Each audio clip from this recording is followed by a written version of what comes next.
बार आप सवारे वहेला उठी जाओ, सेवको आपने कहे कि हजी पूजा में जवानी वार है, थोड़ो आराम करो, तो आपको छणको करी के शू आराम लावो पुस्तक। अने आप सवारे वहेला उठी गया हो तो पण सूवानुं पसंद नहीं करता, पण वांचन पसंद करो छो।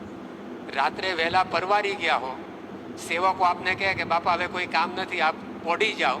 स्वामी आप कहो कि हजी वहेलू है, लावो पुरुषोत्तम बोल्या प्रीते, लावो वचनामृत एम कहीने वाँचवा बेसी जाओ। आपे स्वामी भरूच में एक बार बात करेली कि हूँ तो क्यारे सवार पड़े ने एनी राह जोऊं छुं। बधा संते पूछ्युं केम, तो कि वचनामृत वाँचवा मळे ने के।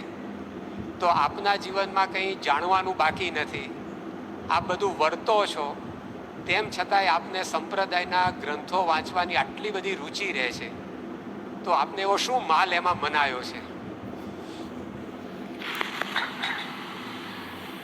भगवान है, भगवान के पर कोई है नहीं, तो बधानी पसंदगी આપણે ભગવાન ભગવાનમાં રાખીએ અને એ પ્રમાણે ભગવાનને ગમે એ પ્રમાણે આપણે પણ રહેવું જોઈએ।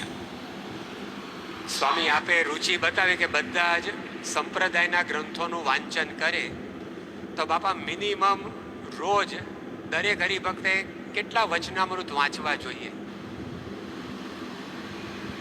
વચનામૃત નાનો હોય મોટો હોય એટલે આપણે પાના ગણીએ, બે પાના।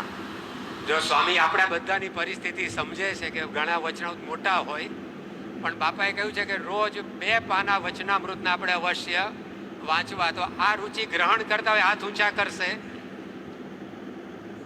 બાપા બધા આપની રુચિમાં ભળ્યા છે। હવે બાપા રોજ સત્સંગી મિનિમમ સ્વામીની વાતો કેટલી વાંચે? 5, 10 કેટલી વાંચે સ્વામીની વાત? 5 સ્વામીની વાતો આપણે વાંચીએ, બાપાની રુચિ છે।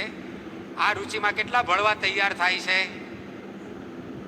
બાપા બધા હરિભક્તો આપની રુચિમાં ભળે છે।